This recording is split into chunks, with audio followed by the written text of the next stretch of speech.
Dieu a choisi la famille comme le premier foyer, le premier cadre dans lequel on va vivre et exercer et manifester ce que Dieu veut pour nous. C'est vraiment quelque chose d'extraordinaire. Je sais que vous avez eu plusieurs messages avec Pasteur Michael, avec Pasteur Greg, et je sais que vous avez été bénis par ça. J'aimerais vous parler aujourd'hui d'un sujet qui me tient particulièrement à cœur, les pères, les hommes, les pères. Mon message s'appelle « Sois un repère ». Sois un père. Et c'est extrêmement important. On est dans un monde où, malheureusement, pendant des années, la place de la femme a été étriquée, contenue, mise un petit peu de côté. Mais en fait, merci Seigneur, aujourd'hui, de plus en plus, la place de la femme reprend la place qu'elle aurait dû prendre. Elle reprend de l'importance. Mais malheureusement, parfois, quand on redonne la place à la femme, au lieu de lui redonner sa place, elle va prendre la place de l'homme. Et il y a un grand questionnement aujourd'hui dans la société, peu importe les cultures, que ce soit en Asie, en Afrique, en Europe, en Amérique, on se retrouve avec énormément de remises en question de la place de l'homme. Et c'est très perturbant. Et on voit également dans les églises quelque chose qui est un phénomène, on voit partout dans le monde. Il y a généralement 2 femmes pour un homme dans les églises. Pourquoi ? Certainement que l'église répond davantage aux besoins des femmes, ce besoin où on prend soin de l'âme, et on le fait plutôt bien dans les églises. Mais il manque quelque chose. Les hommes doivent prendre quelque chose. Comprenez, il y a une partie qui n'est pas remplie. Il manque quelque chose. Parce que si vous retirez les hommes qui servent dans l'église, il en reste peu. L'homme a besoin de se sentir utile, de se sentir mandaté. Il y a quelque chose. Et oui, Dieu vous appelle à cela. Alors, j'aimerais vraiment qu'on voit ça ensemble ce matin, parce que c'est comme si Dieu avait prévu quelque chose pour impacter, mais malheureusement, les pressions de ce monde, les pressions de la société, etc., ont fait que ce qui était prévu pour apporter beaucoup n'apporte que peu et est abîmé. Et j'aimerais simplement qu'on réalise ce matin, ce message a pour but de raviver, de ramener ce souffle de Dieu dans ce potentiel que Dieu a mis dans les hommes. Et de remettre ça afin qu'il y ait la pleine puissance et la pleine mesure de ce que Dieu a prévu pour que Dieu l'accomplisse à travers l'Église, et ça ne pourra pas se faire sans les hommes. Et pour que Dieu agisse dans les familles, et ça ne pourra pas se faire sans les hommes. Vous êtes d'accord avec ça ? Ok, on va lire la Bible ensemble. Je vous invite, s'il vous plaît, à prendre votre Bible dans 2 Samuel au chapitre 7. 2 Samuel chapitre 7. Mon premier point s'appelle le Père. L'importance du Père, c'est très, très, très important. Pendant que vous êtes en train de chercher dans votre Bible 2 Samuel chapitre 7, est-ce que quelqu'un, je ne sais pas qui, mais est-ce que quelqu'un aurait simplement à cœur de remercier et d'encourager toutes les femmes qui parfois sont seules à élever des enfants et qui courageusement font face à leurs responsabilités? Mesdames, ce que vous faites est admirable. Que Dieu vous bénisse. Vous êtes incroyables. Vous faites du mieux que vous pouvez, avec quelques erreurs, et vous continuez quand même. Bravo, que Dieu vous bénisse, vous encourage. Vous ne lâchez pas, vous êtes incroyables.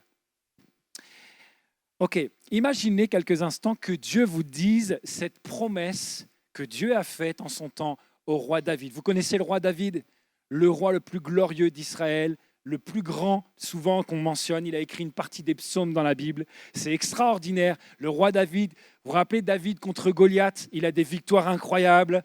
Il va conquérir le territoire. Jamais le territoire d'Israël n'est aussi grand que sous le roi David. Il va avoir des victoires incroyables. On a l'impression qu'il est tellement aligné avec le cœur de Dieu, il n'y a aucune bataille qu'il va perdre. Il a des victoires, il a une gloire incroyable. La plupart des psaumes qui sont écrits dans votre Bible sont écrits par le roi David. C'est quelqu'un qui aime Dieu. Il écrit des chansons, des cantiques. Il aime vraiment Dieu. Et Dieu va lui faire une promesse. Imaginez, c'est à vous que Dieu parle.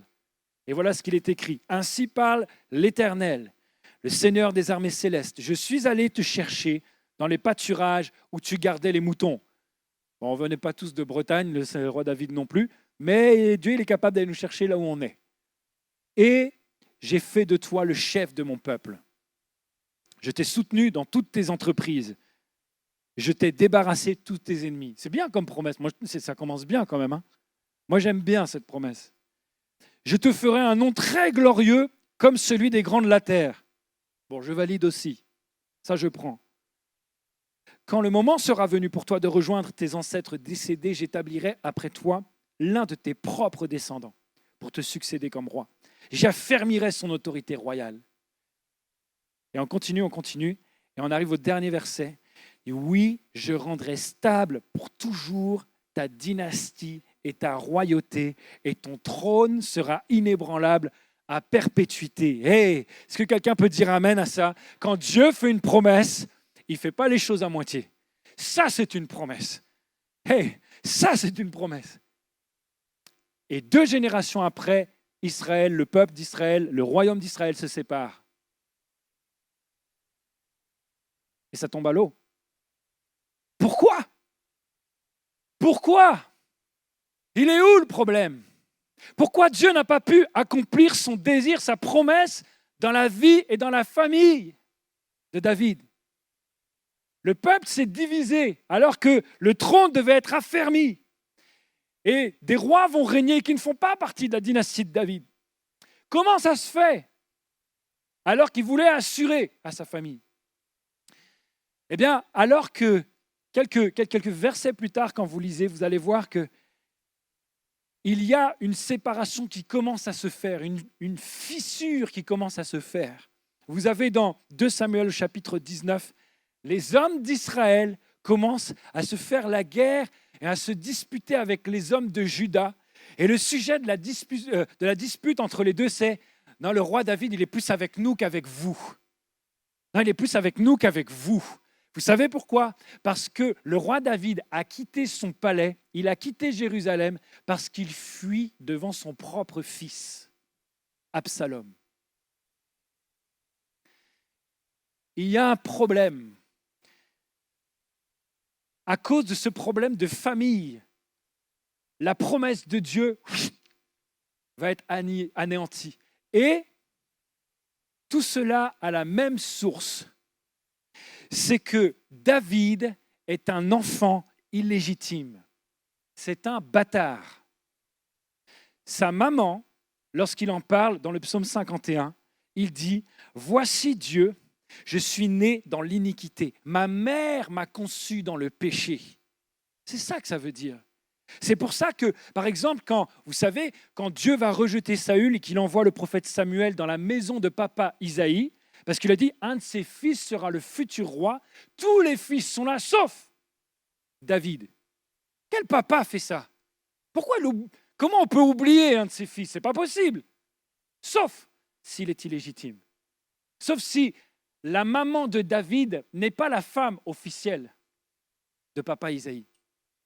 C'est pour ça que quand il va aller au combat, lorsqu'il y a l'affrontement devant Goliath et les Philistins, avant le combat de David et Goliath, il est là-bas mandaté par son papa pour leur demander des nouvelles, pour prendre des informations, pour leur donner à manger également. Et quand il arrive, ses frères, au lieu de lui ouvrir les bras, ils vont dire « Ah, qu'est-ce que tu es venu faire? Tu es encore venu te montrer devant tout le monde. » Ça n'a pas de sens, sauf s'il est illégitime. C'est pour ça qu'il écrit dans les psaumes, psaume 27, « Quand bien même mon père et ma mère m'abandonneraient. » Pourquoi? Parce qu'il a été abandonné. Il sait. Et il dit, toi, Éternel, tu ne m'abandonneras jamais. Et c'est pour ça qu'il dit également, dans le psaume 51, ne me rejette pas loin de ta face. Parce qu'il sait ce que c'est que d'être rejeté. Il sait ce que c'est que d'être abandonné. Il dit, Dieu, j'ai que toi. Alors, s'il te plaît, ne me rejette pas, toi. Quand même mon père et ma mère le feraient, toi, ne me rejette pas. Et cette blessure du rejet et de l'abandon est béante dans le cœur de David. Et ça va impacter ses enfants, ça va impacter ses relations avec les hommes et ça va impacter ses relations avec les femmes. Ça va impacter les relations avec ses enfants. C'est très, très étonnant. Comment ça se fait que David, un jeune garçon de 17 ans, est capable d'avoir le courage d'affronter un géant de 3 mètres entraîné à la guerre? Son bouclier est tellement lourd qu'il faut un homme pour le porter. Toute l'armée tremble devant, mais David, 17 ans, dit « Moi, j'irai ». Il y va avec l'ancêtre du lance-pierre. Déjà, même avec un lance-pierre très moderne, moi, je n'y serais pas allé. Et il y va. Comment ça se fait, David? Tu as autant de courage pour affronter Goliath et tu n'es même pas fichu d'affronter un de tes fils. Comment c'est possible? La Bible nous dit ceci, quand il va avoir un de ses fils qui va violer sa demi-sœur. Papa David va dire quoi? On ne sait pas. Il ne va rien dire. Du coup, le frère de Tamar, Absalom, qui est aussi un fils de David, il va tuer son propre frère. Papa, tu dis quoi? Il n'a rien dit. Et ça continue comme ça. Absalom va vouloir prendre la place de son père. Et il dit quoi? Il n'a rien dit. Il est parti. Et on continue. Et après, on va voir, une fois que Absalom va mourir, lui aussi va mourir, il va perdre 2 enfants quand même tués de mort violente. Hein. Voilà les conséquences.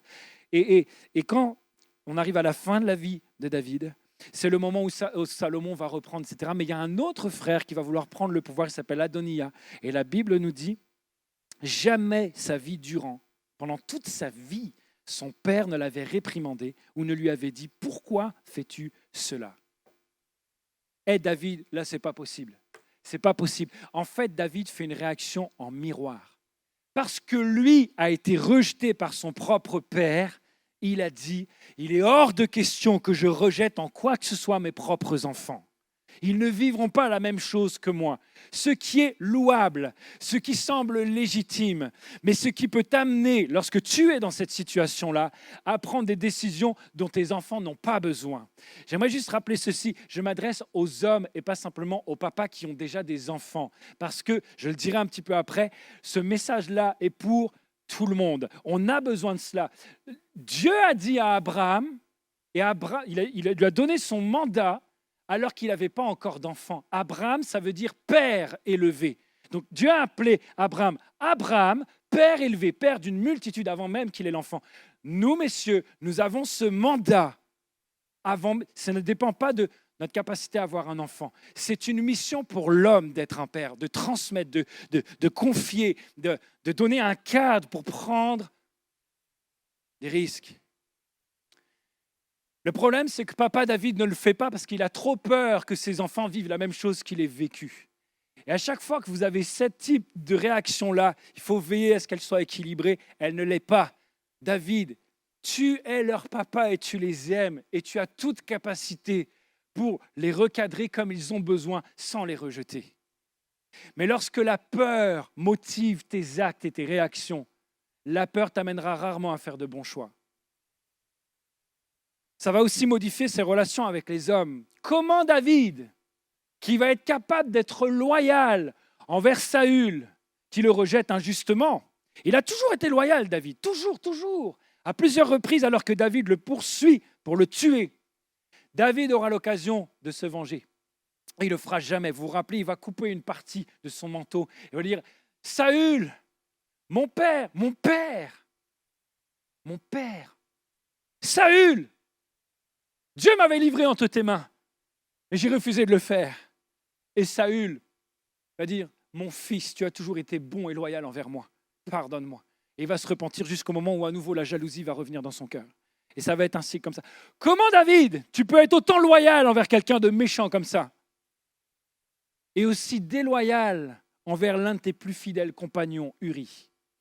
Vous avez la liste dans la Bible des fidèles compagnons de David qui étaient avec lui avant même qu'il soit roi. C'est pas des gens, c'est pas un fan club qui est venu quand il avait la gloire. Non, il était là dans les moments difficiles, il était là. Et quand il fallait risquer sa vie pour David, Uri faisait partie d'eux, les vaillants hommes de David. Il y a des chapitres qui parlent de ça, juste un chapitre consacré aux vaillants hommes de David. Uri, le Hittite, il n'est même pas du peuple. Et pourtant, il est loyal à David. Il est tellement loyal qu'il est au combat alors que David ne l'est plus. Et à ce moment-là, David va prendre sa femme. Il va séduire Bathsheba. Ils vont commettre l'adultère ensemble. Je vais en dire, c'est le moindre des problèmes, ça. C'est comme elle va être enceinte. Il dit, mince, tout le monde va savoir. Uri, retourne, je te donne une permission. Reviens me donner des nouvelles du front. Comme ça, toi, tu vas dormir chez ton épouse et tout le monde pensera que l'enfant qui va naître est de toi. Vous avez vu un petit peu comme il est malicieux? C'est pas bon du tout, ça. Le truc, c'est que Uri est tellement loyal qu'il ne va même pas dormir avec sa femme. Il dit, je dors avec les gardes, mes compagnons sont en train de risquer leur vie. David, il fait, ah mince, il est vraiment loyal, lui. Bon, bah, mange avec moi. Et il essaie de l'enivrer. Il dit peut-être que bourré, il sera moins loyal. Pas du tout. Même bourré, il est loyal. C'est incroyable d'avoir une valeur comme ça. Ayez un Uri dans votre vie. Pas pour prendre sa femme, mais ayez un Uri dans votre vie. Je précise quand même, c'est important.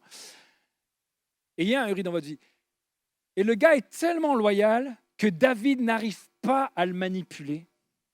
Alors David va faire ce truc tellement cruel. Il va dire à son chef d'armée Joab, qui est sur le front, il dit, s'il te plaît, faites une attaque qui va pas marcher. Faites une attaque pour du beurre et mettez Uri en première ligne et au signal où tout le monde sera au courant, sauf lui, reculez-vous. Comme ça, comme par hasard, il va tomber sous les flèches des autres. Et voilà comment Uri va mourir. Vous imaginez? Mais là où la perversion atteint son maximum, c'est qui est-ce qui transmet cet ordre de David à Joab? C'est Uri. Uri porte la lettre dans laquelle il y a marqué son arrêt de mort. Et il est tellement loyal que David sait qu'il n'ouvrira pas la lettre. Il y a marqué dedans, voilà comment tu es Uri. Et lui, il est comme ça, je vais obéir à mon chef parce que je lui fais confiance. Comment, David, tu peux être aussi déloyal alors que tu étais capable d'être loyal à Saül? Pourquoi? Parce que David a été rejeté par son propre père. Et lorsqu'il s'est marié à Michal, sa première femme, son beau-père était Saül. Et il a essayé de rattraper le coup avec son beau-père. J'ai été rejeté une fois par mon papa. Voilà une nouvelle figure paternelle pour moi. Et je serai prêt à tout pour me faire accepter. Ça modifie sa relation avec les hommes et aussi avec les femmes. Pourquoi Bathsheba? Pourquoi Michal a pété un câble quand l'arche de Dieu est revenue à Jérusalem et que David a dansé torse nu? Parce que les femmes chantaient en son honneur. Parce que les femmes disaient, Saül a tué 1000, mais David a tué 10 000. C'est un sexe symbole presque, on dirait, hein, quand vous regardez la Bible. Désolé de parler comme ça, mais c'est vraiment ça qui est marqué. Donc, comment ça se fait qu'il était aussi insécure avec les femmes?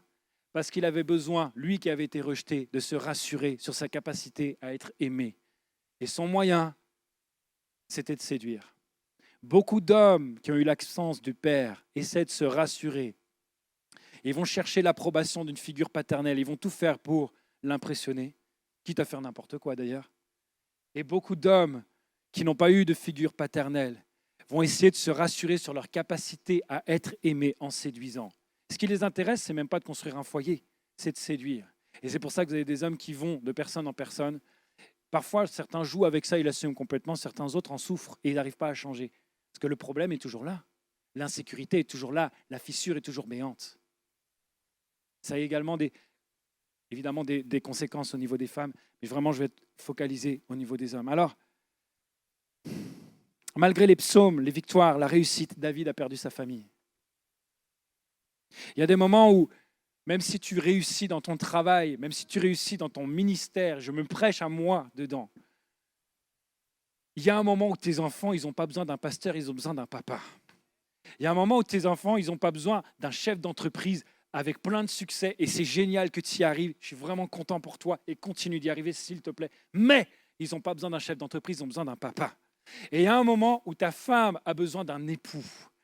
À un moment, ta femme a besoin d'un homme et pas de quelqu'un qui est absent. Elle n'a pas besoin de ton ombre, elle s'en fiche de ton nom, elle a besoin de toi.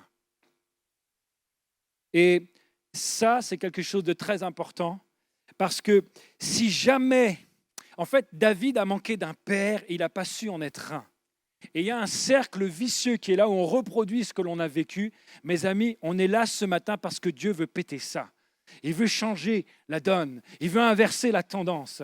On est là ce matin pour vivre quelque chose qui va renverser la situation. Dieu est celui qui retourne les situations. Il est celui qui est capable de bâtir là où tout a été détruit. Il est même capable de créer à partir de rien. Donc si quelqu'un peut faire quelque chose maintenant, c'est bien lui. Et c'est ce qu'on va voir. Si tu t'aperçois, à travers les exemples que l'on a vus, à travers la vie de David, qu'il y a une insécurité, tu es d'accord avec moi, il va falloir la régler.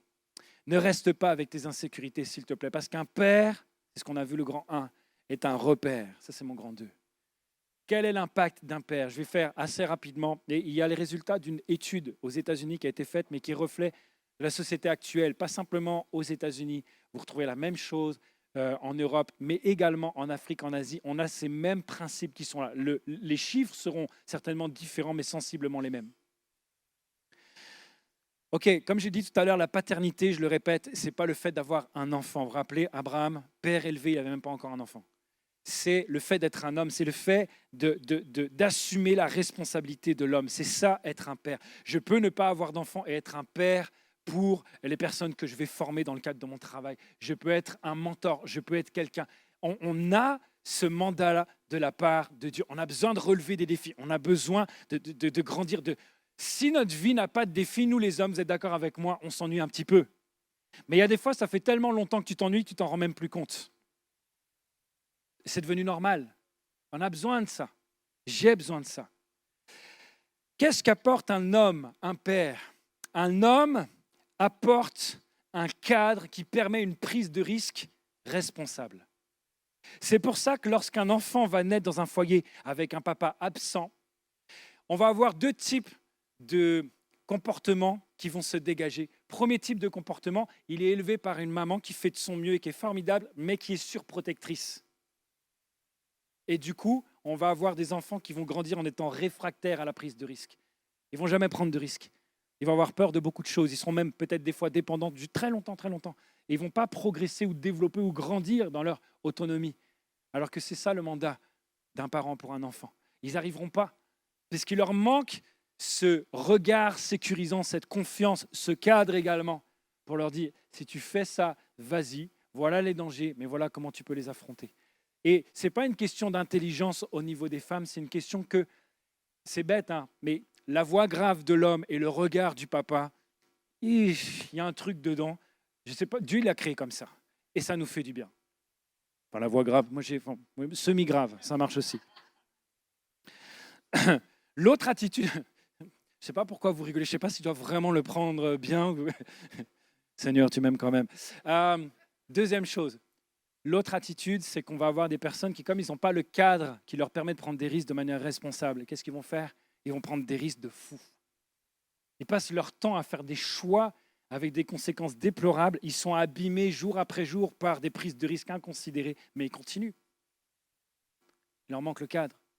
Voilà pourquoi c'est tellement important. Un père apporte de l'amour, bien évidemment, mais un père apporte de la stabilité, de la sécurité émotionnelle. Il apporte une confiance et on a besoin de ça pour avancer dans la vie. Alors, j'aimerais vous dire ceci. Plus quelque chose a un fort potentiel pour bénir, plus quand il est détourné ou mal utilisé, il va détruire. Vous êtes d'accord avec ça? Voilà pourquoi c'est tellement important de mettre ce sujet-là, qui pour moi est un des sujets les plus importants de la société, chrétien ou pas. Je serais un homme politique ou quoi que ce soit, je ne connaîtrais même pas Dieu. Ça serait une de mes priorités de dire comment est-ce qu'on peut faire.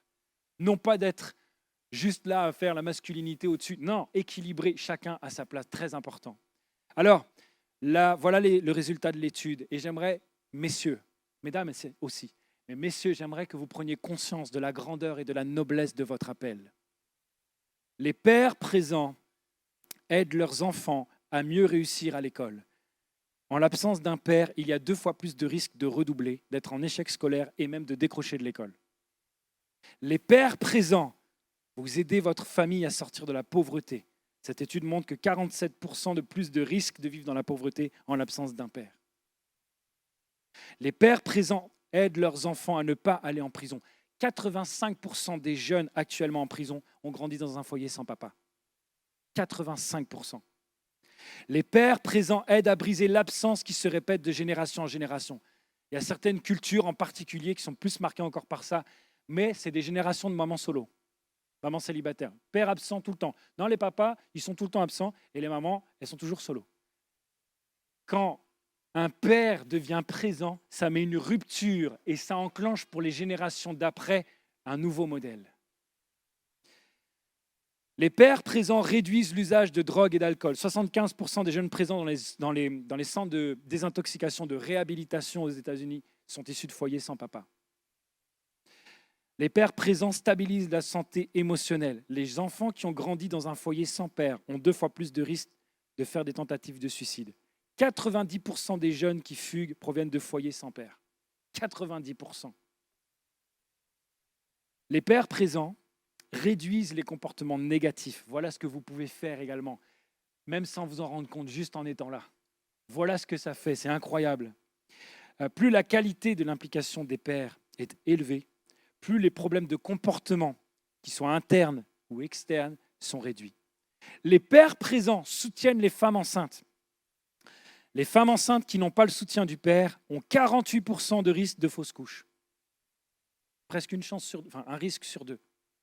Mais quand le père est là, ce taux tombe à 22%, 1 sur 5. On est juste là. Et voilà ce que ça fait. Leur présence, des papas, réduit également le risque de mortalité infantile. Je ne sais pas pourquoi, peut-être simplement parce qu'il y a moins de stress et plus la possibilité d'intervenir en cas de problème. Mais voilà ce que ça fait. Les pères présents donnent une meilleure santé et contribuent à avoir un meilleur bien-être. L'implication paternelle réduit le risque d'obésité. C'est incroyable que ça joue même là-dessus. Il réduit le risque de comportements sexuels risqués de la part des femmes et des adolescents. Et également, tout ce qui est l'industrie pornographique, on se demande pourquoi ça marche, mais pourquoi ces femmes font ça, etc. Un jour, une femme qui lutte, elle a créé une association pour lutter contre l'esclavage sexuel, s'est retrouvée assise dans un avion à côté d'un chef d'industrie pornographique. Je ne vous raconte pas la discussion, c'était explosif. Mais à un moment donné, elle dit, mais comment vous faites en fait? C'est quoi votre truc pour convaincre ces jeunes femmes de faire ça? Et le gars, il a rigolé, il a dit, ah c'est facile, on prend celles qui n'ont pas de papa. On prend celles qui n'ont pas de papa. OnlyFans, c'est la même chose. Argent facile, absence de repère de papa. Combien de jeunes femmes, petite parenthèse, je n'ai pas dit au premier culte, mais je dis maintenant, peut-être ça concerne quelqu'un. Combien de jeunes femmes, tu aimes Dieu de tout ton cœur et tu sais que ça ne sert à rien, ça ne t'apporte rien, ça te laisse encore plus vide et malheureuse d'aller de jeune homme en jeune homme. Tu le sais, mais c'est plus fort que toi. Tu ne peux pas être seul. Tu es en train de chercher papa dans les bras d'un homme. Et même si tu es d'accord avec le fait de ne plus y aller et que tu demandes à Dieu d'arrêter de le faire, tu continues de le faire. Ce n'est pas que Dieu est impuissant, c'est qu'il va falloir régler cette fissure-là. Parce que tant que le problème est là, tu referas la même chose. Que Dieu te bénisse, c'est vraiment possible de changer. Va demander de l'aide auprès des pasteurs. Il y a des gens qui sont là pour toi, ils vont t'aider. Tu ne peux pas juste faire du bricolage comme ça pour toute ta vie. Ça peut vraiment changer. Je sens Dieu parler à quelqu'un. C'est pour quelqu'un. Allez voir. Ne reste pas là. À la fin, moi, quand je serai parti, moi, je ne saurais pas. Mais va, prends soin de toi, s'il te plaît.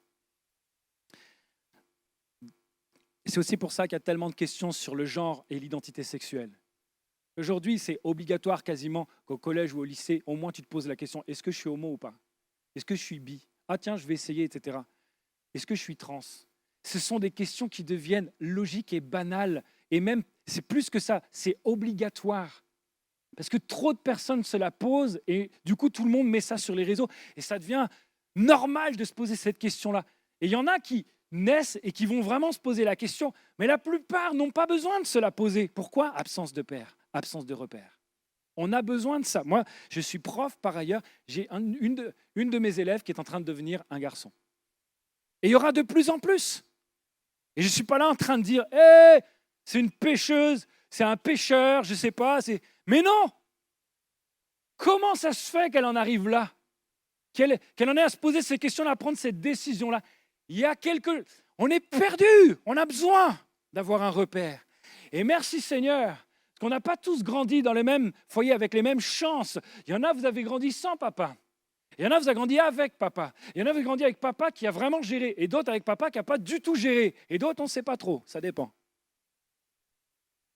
Mais la chance que nous avons, c'est que nous avons tous un Père qui, lui, est parfait et qui nous sert de repère et qui peut rebâtir, reconstruire et développer ce que tu n'avais pas eu. Les manquements humains, même si nos parents ont fait du mieux qu'ils pouvaient, je le crois,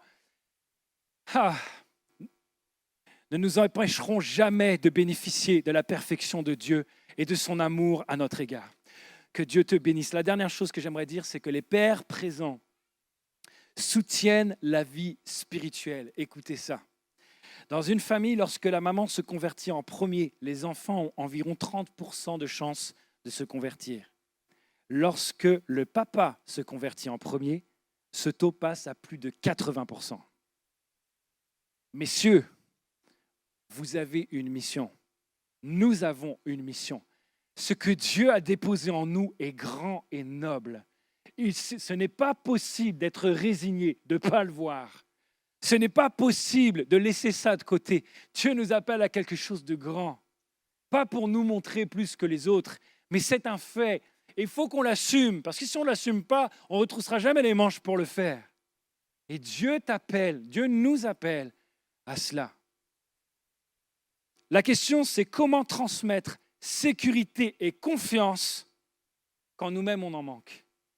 Quelle confiance je vais transmettre quand moi-même je n'ai pas confiance?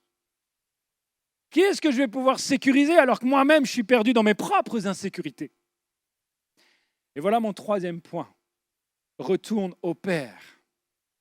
Comme je vous l'ai dit, nous avons tous la même chance, le même accès au Père, qui ne te considère pas comme un numéro, comme la rangée 13, siège 4 de l'église d'Orléans au deuxième culte. Hey, tu as un prénom pour lui, tu as une histoire, il te connaît.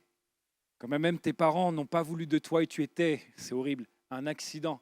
Dieu a choisi, alors que ce n'est pas tout le temps le cas, que la fécondation eut lieu et que tu aies la vie parce qu'il te voulait toi.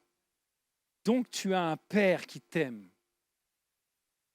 Et j'ai un Père qui m'aime. Et ce que j'aimerais vous dire pour terminer, c'est que tu n'as rien à faire pour mériter la fierté de Dieu. Ok, regarde ton voisin ou ta voisine et s'il te plaît, dis-lui la même phrase que je viens de dire, je vais la répéter, mais dis-le en le pensant vraiment, dis-le de tout ton cœur. Regarde ton voisin, ta voisine et dis-lui ceci, tu n'as rien à faire pour mériter la fierté de ton Père.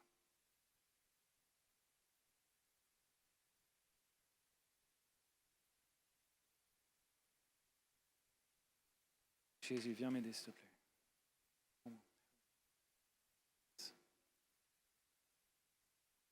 T'as rien à faire. Mon fils, mes fils, sont certainement comme les enfants que vous étiez. C'est-à-dire qu'il leur arrive parfois de faire des bêtises. C'est quoi la plus grande bêtise que tu as fait quand tu étais un enfant? Je ne sais pas comment on va raconter ça à ton voisin, mais je suis sûr que tu t'en rappelles. Ok.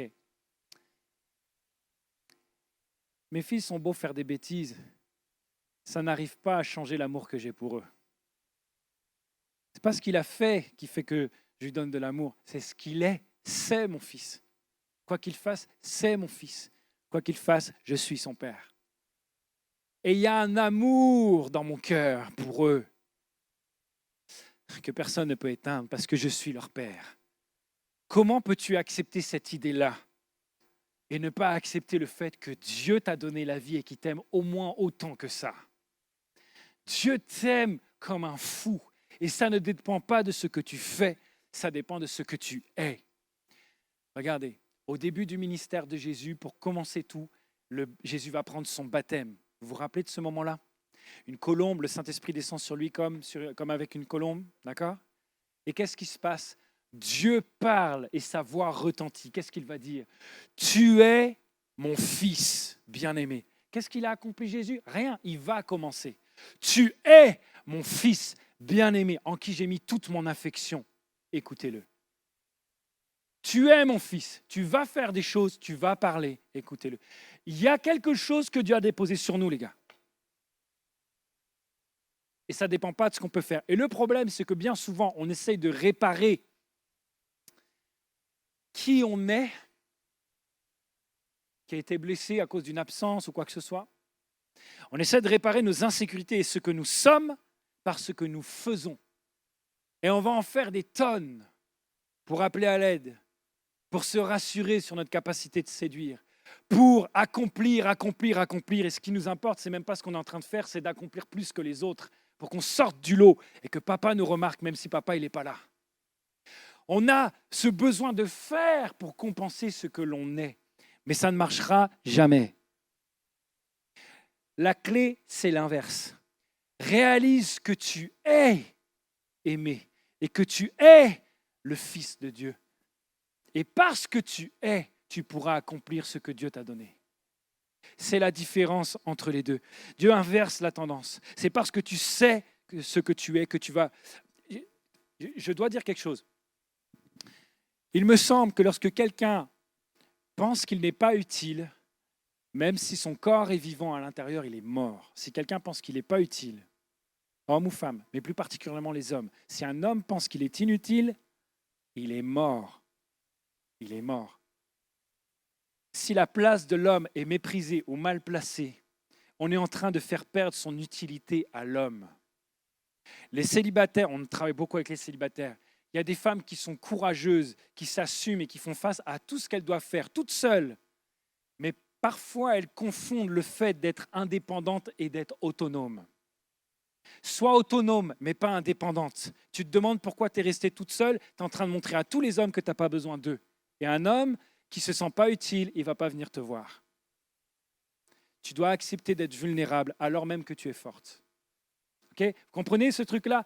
Un homme doit se sentir utile. Et parfois, c'est toi-même qui t'es rendu inutile et qui a accepté l'idée. Ah! Il y a un livre dans la Bible qui parle de l'utilité, Onésime. Vous vous rappelez quel est le nom de ce livre-là? Il y en a qui se rappellent? C'est une lettre. Philémon. Lisez Philémon. Quelque chose d'extraordinaire. Je reste sur mon message. Il faut qu'on se sente utile. C'est pas ça.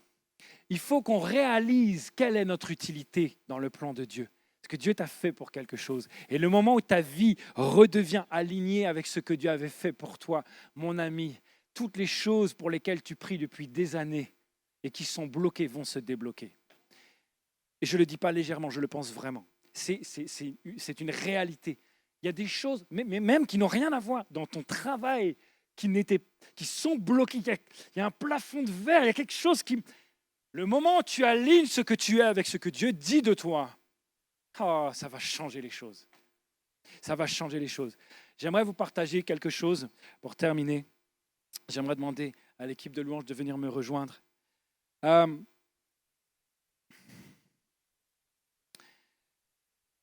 Pour retrouver le Père en toi, et même si tu as 16 ans, tu peux retrouver le Père en toi, caché, même bien caché. Pour retrouver le Père en toi, il faut trouver le Père là-haut. D'accord ? C'est ça qui est important. Et pour retrouver le Père en toi, il faut donc que tu alignes ton identité par rapport à ce que Dieu dit de toi, comme je viens de le dire. Et la deuxième chose, c'est qu'il faut que tu sois courageux. Il faut que tu sois courageux et que tu y ailles. Les responsabilités peuvent faire peur. Bien souvent, les hommes, lorsque les responsabilités, soit il y en a qui vont les esquiver, et moi ça ne m'intéresse pas, je préfère vivre tranquillement. Mais d'un autre côté, on va avoir une autre attitude qui est des hommes qui prennent vraiment conscience de leurs responsabilités, et des fois ça leur fait peur parce qu'ils se disent « je suis tellement conscient du poids que ça peut avoir que je ne veux pas faire n'importe quoi et je mets beaucoup de temps avant de choisir ». Et gardez votre désir de bien faire les choses, mais que cela ne vous empêche pas de prendre des risques. C'est un équilibre à avoir, vraiment. C'est très important. Donc, mon identité, Seigneur, je veux me baser non pas sur ce que les autres montrent de moi, non pas sur ce que mon histoire dit de moi, non pas sur ce que mon éducation familiale a dit de moi, mais sur ce que toi, Dieu, tu dis de moi. Je veux me baser sur ce que toi, Dieu, tu dis de moi. Parce que ça, c'est vrai. Puis toi, quand tu parles, Dieu, tu ne parles pas pour rien dire, c'est puissant. Et c'est capable de changer même les choses. Un pasteur que j'aime beaucoup a dit ceci: les plus grands leaders sur cette terre, sans se concerter, ont des habitudes qui se ressemblent. Et l'une d'entre elles, c'est ceci: choose the hard right. Quand tu dois faire un choix, tu as le choix entre des décisions faciles mais qui ne sont pas tout le temps bonnes et des décisions difficiles mais qui sont bonnes et justes. Messieurs, on choisit celle qui est peut-être un peu plus dure mais qui est bonne. Choisissez ce qui est bon et ce qui est juste. Dieu s'occupe des résultats après. C'est notre rôle. On est habilité à le faire. Si tu penses que tu n'es pas capable de monter sur le ring, si tu penses que tu n'es pas capable de combattre la personne, jamais même tu vas monter sur le ring. Et si ce qu'on t'avait dit était faux? Et si tu étais capable? Et si tu allais gagner? Le truc, c'est que tant que tu ne monteras pas, tu ne sauras jamais. Et à un moment, il faut y aller. Il y a un moment, tu dois monter, tu dois y aller. Les responsabilités sont un fardeau quand on les redoute. Mais quand on les assume et qu'on réalise qu'on est fait pour ça, ils sont une opportunité de ne pas subir les choses, mais de les changer. J'aimerais faire naître en toi, Saint-Esprit, aide-moi, à ce que dans le cœur des personnes devant moi, naître ce désir de « Seigneur, je peux changer les choses ». Je ne veux pas être résigné et subir seulement. Mais Seigneur, tu m'as donné la capacité de me tenir et de me positionner fermement. Fermement. J'avais besoin de parler à Dieu il y a quelques mois, un an ou deux de ça. Et je suis allé dans la chambre avec un cahier pour parler avec lui et surtout pour l'écouter. Vous savez, la prière, normalement, c'est un dialogue. Je dis normalement parce que nous, on aime beaucoup parler, mais c'est tout. Seigneur, s'il te plaît, fais ceci dans ma vie, je te demande, viens intervenir. Est-ce que tu peux faire ça? Montre-moi la voie, s'il te plaît, parle-moi. Et au moment où Dieu, il fait, et il va te parler, toi, tu fais Amen, et tu pars. Seigneur, pourquoi tu ne me réponds pas? Il y a des anges qui se sont dit, mais ferme ta bouche. Parce que si tu parles en même temps que Dieu te parle, tu ne l'entendras pas. Et c'est bon des fois d'avoir des moments, j'ai pris un temps comme ça, je dis Seigneur, je veux que tu me parles. Parce que dans mon cœur, j'ai mes propres insécurités, je manque d'assurance, je manque d'audace et je réalise que j'ai besoin d'aller plus. Il faut que je le fasse, mais il me manque quelque chose. Dis-moi des choses que je n'arrive pas à comprendre par moi. Ça faisait des mois, ça tournait en moi. Je me suis assis sur le lit. Dieu est bon. Et il m'a révélé des choses et j'aimerais ouvrir un peu de mon cahier intime parce que je crois que ça peut être utile pour toi. Il m'a dit ceci, entre autres. Je veux que tu sois courageux, mon fils. Être audacieux et plein d'assurance ne montre pas une mauvaise image de moi. Parce que moi, j'ai l'impression que si je suis audacieux ou plein d'assurance, c'est genre je suis un orgueilleux. Il m'a dit non, tu n'es pas orgueilleux, tu es humble si tu es plein d'audace et plein d'assurance. Vous savez pourquoi?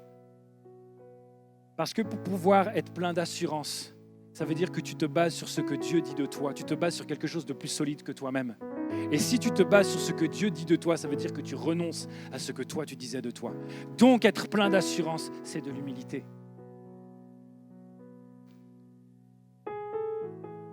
Être audacieux et plein d'assurance ne montre pas une mauvaise image de moi. Cela montre que je suis digne de confiance et que je fais confiance. Qui voudrait d'un Dieu dont les enfants sont sans cesse complexés, rongés par le doute? Un père incapable de transmettre sa fierté et de faire en sorte que son enfant aille mieux. Je me suis dit, oh purée Seigneur, à chaque fois que je doute, je montre une mauvaise image de toi en fait. Si ta relation avec moi est bonne, tu sais qui je suis, tu sais mes desseins et mes désirs à ton égard. Tu n'as pas de raison de manquer d'assurance. Je veux la restaurer, ton assurance. Je veux que tu t'abreuves de paroles de vérité et non de mensonges. Je m'adresse à vous également pour quelque chose. Que tu te nourrisses des paroles de vie ou non, le diable t'abreuvera de mensonges. Donc nourris-toi de paroles de vie, parce qu'au moins tu sauras les contrer. C'est pour ça qu'à chaque fois le pasteur il dit il faut prier, il faut lire la Bible. Si tu ne comprends pas le sens de ça, si c'est juste pour avoir l'air d'un bon chrétien et faire partie du gang de ceux qui lisent la Bible, ça n'a pas de sens pour toi et tu ne le feras pas. Mais si tu réalises que c'est ta vie qui est en jeu et que tu peux non seulement la protéger et protéger ceux qui sont autour de toi, grâce à ça, grâce à cette assurance que tu vas puiser dans la Bible, alors tu le feras. S'il te plaît, fais-le. Fais-le, ça a du sens. De quoi rends-tu témoignage au sujet de moi? Que je suis merveilleux, un Dieu merveilleux, mais que je ne te considère pas vraiment. Je compte sur toi, mon fils. Prends cette parole pour toi, s'il te plaît. Je compte sur toi, mon fils. Tu es une portion de moi, tu es mon héritier, celui sur qui je compte, à qui je transmets une mission importante dans mon œuvre. N'aie pas peur des responsabilités que je t'ai confiées. Je te les ai confiées car tu es capable de les porter. Alors que je suis en train de lire ces mots-là que Dieu a dit pour moi, je suis la bouche de Dieu pour quelqu'un. Il y a des hommes qui reçoivent ça pour vous. Saisissez-le. N'aie pas peur des responsabilités que je t'ai confiées. Je te les ai confiées car tu es capable de les porter. Je veux t'en confier d'autres plus grandes. Ne dis pas que tu n'es pas fiable ou digne de confiance. Parce qu'on se plante et je me plante. Mais malgré tout, Dieu nous juge dignes de confiance. Ne dis pas que tu ne tiendras pas la longueur. Je veux te surprendre. Je vais te donner ce que tu n'as pas. Ce que Dieu te demande quand tu vois les manques et tes insuffisances pour pouvoir l'accomplir, c'est normal parce que tu ne pourras pas l'accomplir sans lui. Et c'est lui qui va combler ce qui te manque. On a besoin de ça.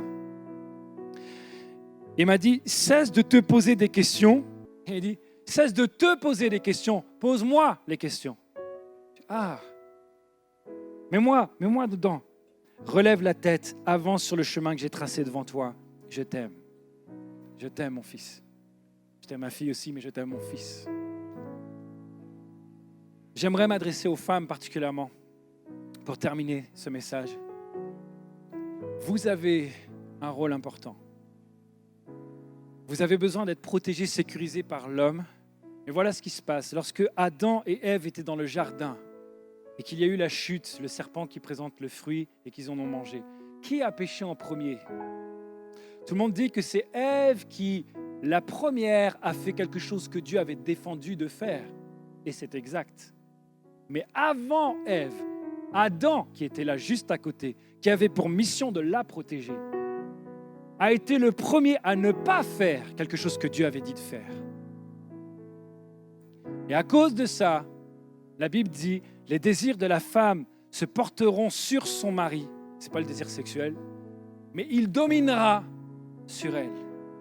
Parce qu'on a ce rôle-là d'assumer les responsabilités. Et c'est pour ça que depuis ce temps, depuis ce jour, de génération en génération, peu importe la culture et l'endroit et l'époque dans laquelle on est, la femme a ce sens des responsabilités, parfois plus aiguisé ou plus tôt que les hommes, pas tout le temps, mais parfois. Et elle part du principe que l'homme sera défaillant. Et elle a peur qu'il soit défaillant. Elle n'y va pas en se disant, il va le faire. Elle a peur en se disant, pourvu qu'il ne fuit pas, pourvu qu'il le fasse, parce que j'ai peur. Et si jamais l'homme tarde un peu, tout de suite, elle prend la place. Et c'est pour ça que plusieurs d'entre elles portent la culotte et elles sont malheureuses, parce qu'elles préféraient être sécurisées. Et j'aimerais vous dire quelque chose, mesdames. Vous êtes admirables dans votre courage et votre manière de relever les défis, mais vous ne pouvez pas demander à votre mari de prendre ses responsabilités et quand il le fait, vous ne lui faites pas confiance. Vous ne lui laissez pas le droit à l'erreur, encore moins que vous-même. Vous aussi, vous faites des erreurs. Vous ne pouvez pas demander qu'il assume et qu'il prenne sa place sans que vous lui laissiez la place que vous avez prise. Vous allez devoir apprendre à faire confiance. Les hommes vont devoir apprendre à être courageux, mais les femmes vont devoir apprendre à faire confiance. Et c'est pourquoi ton couple bug depuis tant de temps. Peut-être. Alors ça nous concerne tous et l'impact va être énorme, incroyable, parce que ça ne va pas simplement changer ta vie, mais la vie de ta femme, de ton épouse ou de ton époux, mais ça va aussi changer la vie de tes enfants et de même de tes collègues au travail et même des gens de ta famille. Il y a un impact extraordinaire là-dedans parce que c'est tellement fondamental, c'est tellement puissant que ça va vraiment marquer jusque-là. Et j'aimerais demander aux hommes, si vous voulez bien, de vous lever à votre place.